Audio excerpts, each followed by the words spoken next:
ముస్లిం reservation పోరాట సమితి తరఫున రౌండ్ టేబుల్ సమావేశం పెట్టడం జరిగింది. ఎందుకంటే ఈరోజు తెలంగాణ ప్రభుత్వం రేవంత్ రెడ్డి గారు చాలా మంచి పని చేస్తున్నారు. దాదాపు 7,000 మందికి పర్మనెంట్ ఉద్యోగాలు ఇవ్వబోతున్నారు. ఒక తరపున సంతోషంగా ఉంది, ఇంకొక తరపున బాధగా ఉంది. ఏ విధంగా అయితే గతంలో 20 సంవత్సరాల నుంచి స్టాఫ్ నర్సులు అవుట్సోర్సింగ్గా కాంట్రాక్ట్ బేస్గా చేస్తూ ఉన్నారు. సిఎస్సిలో కానివ్వండి, పిఎస్సిలో కానివ్వండి, గురుకులాలు కానివ్వండి, వీళ్ళు దాదాపు 20 సంవత్సరాల నుంచి చాలా సేవలు చేశారు. ముఖ్యంగా కోవిడ్ సమయంలో వీళ్ళు చేసిన సేవలు చిన్నవి కావు. అయితే మేము ఈరోజు రౌండ్ టేబుల్ సమావేశం పెట్టడానికి ముఖ్య ఉద్దేశం ఏమంటే, వీళ్ళు గతంలో దాదాపు నెలల తరబడి నుంచి తిరుగుతూ ఉన్నారు. కానీ తెలంగాణ రాష్ట్ర ముఖ్యమంత్రి వర్యులు రేవంత్ రెడ్డి గారి దాకా వీళ్ళ బాధలు పోతలేవు.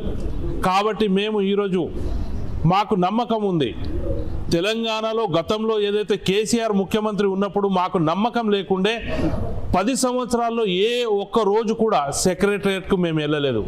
కానీ ఈరోజు తెలంగాణ రాష్ట్రంలో గత ప్రభుత్వాన్ని దించేసి మేము రేవంత్ అన్నని ఎందుకు తీసుకొచ్చినామంటే, రేవంత్ అన్న ఇంటి దాకా వెళ్ళి కూడా రేవంత్ అన్న దగ్గర పోయి మా బాధలు చెప్పగలిగే సత్తా మా దగ్గర ఉంది.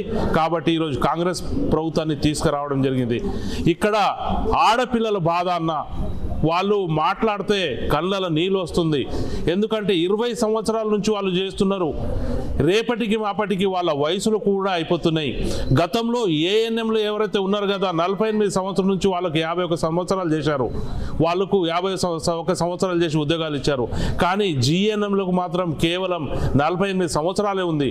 వీళ్ళకు కూడా వయసు 51 సంవత్సరాల దాకా పెంచితే ఇప్పుడు ఏదైతే ఈ నోటిఫికేషన్లు మీరు ఉద్యోగాలు ఇస్తున్నారు కదా, దీంట్లో మిగిలి ఉన్న 138 చిల్లర పోస్టులు ముఖ్యంగా ఇప్పుడు ఉన్న అవుట్ సోర్సింగ్ జిఎన్ఎంలకు ఇస్తే వాళ్ళు చాలా సంతోషిస్తారు. మళ్ళా కాంట్రాక్ట్ అవుట్ సోర్సింగ్ కాంట్రాక్టర్లకు మళ్ళా ఏదైతే నెక్స్ట్ నోటిఫికేషన్ వచ్చినప్పుడు ముఖ్యంగా ఈ స్పెషల్ కేటగిరీ కింద అవుట్ సోర్సింగ్ కాంట్రాక్ట్ నర్సులకు తీసుకోవాలని మేము రేవంత్ అన్నను అప్పీల్ చేస్తున్నాం.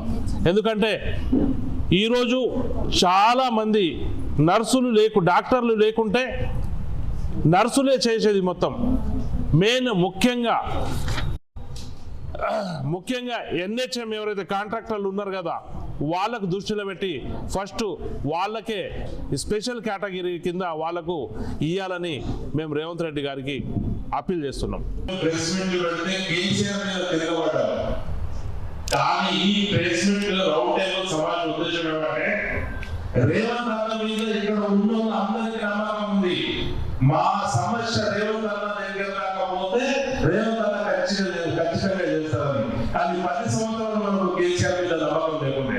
కాబట్టి పాత్రికేయ మిత్రులు మేము రిక్వెస్ట్ చేస్తున్నాం, అప్పీల్ చేస్తున్నాం, ఈ సమస్య మీ ద్వారా అక్కడ రాకపోవాలి, మీ ద్వారానే